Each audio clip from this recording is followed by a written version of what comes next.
পিঁপড়ে আর ছোট ঘাসের কীট। একটা পিঁপড়ে শরৎকালে অনেক শস্য জমা করে গেছিল। শীতকালে একদিন সে কিছু শস্য শুকানোর জন্য বার করতে লাগলো। একটা তৃণকীট মৃতপ্রায় হয়ে গেছিল।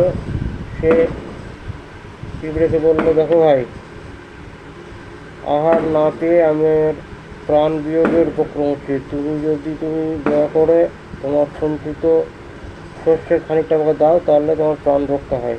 পিঁপড়ে জিজ্ঞেস করলো, তুমি সমস্ত শরৎকাল কী করছিলে? সে বললো, আমি আলস্যে পালন করি নাই, আমি শরৎকালে অবিশ্রাম গান করছিলাম।